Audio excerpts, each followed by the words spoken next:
বিসমিল্লাহির রহমানির রহিম। সমাজ কল্যাণ মন্ত্রণালয়ের সমাজসেবা অধিদপ্তরের নিয়োগ বিজ্ঞপ্তিতে সবাইকে জানাই স্বাগতম। তো আপনারা স্ক্রিনে দেখতে পারতেছেন সমাজ কল্যাণ মন্ত্রণালয়ের সমাজসেবা অধিদপ্তরের নিয়োগ বিজ্ঞপ্তিটি। এটি প্রকাশিত হয়েছে 9 জুন 2024 তারিখে। এখানে পদের নাম হচ্ছে সমাজকর্মী ইউনিয়ন। আমি আবারও বলতেছি, পদের নাম হচ্ছে সমাজকর্মী ইউনিয়ন, গ্রেড 16।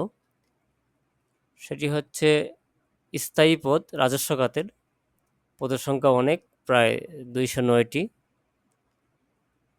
শিক্ষাগত যোগ্যতা হচ্ছে কোনো শিক্ষিত বোর্ড হইতে ন্যূনতম দ্বিতীয় বিভাগে উচ্চ মাধ্যমিক সার্টিফিকেট বা সমমান পরীক্ষা উত্তীর্ণ। আর এখানে বিভাগীয় প্রার্থীদের ক্ষেত্রে 35 বছর পর্যন্ত বয়স শিথিলযোগ্য। তো ভিডিওর এই পর্যায়ে রিকোয়েস্ট থাকবে, আপনারা যদি আমার চ্যানেলে সাবস্ক্রাইব না করে থাকেন তাহলে সাবস্ক্রাইব করে বেল আইকনটি বাজিয়ে দিন। তাহলে আমি যখনই নিয়োগ সংক্রান্ত কোনো ভিডিও আপলোড করব আপনারা সাথে সাথে পেয়ে যাবেন।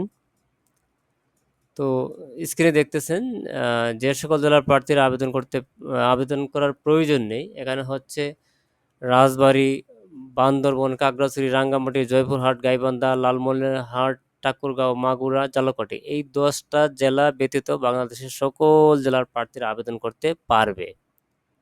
তো আপনারা যারা আবেদন করতে ইচ্ছুক, পরীক্ষায় অংশগ্রহণে ইচ্ছুক যারা, তারা হচ্ছে dss.teletalk.com.bd ওয়েবসাইটে আবেদনপত্র পূরণ করবেন। আর অনলাইনে আবেদনপত্র পূরণ ও পরীক্ষার ফি জমা দান শুরুর তারিখ হচ্ছে 12/6/2024 সকাল 10 ঘটিকা। অনলাইনে আবেদনপত্র জমা দানের শেষ তারিখ ও সময় হচ্ছে 18/7/2024 রাত 12টা পর্যন্ত। তো আজকের মতো এখানেই শেষ। ভালো থাকবেন, সুস্থ থাকবেন। দেখা হবে পরবর্তী কোনো নিয়োগ বিজ্ঞপ্তি নিয়ে। আল্লাহ হাফেজ।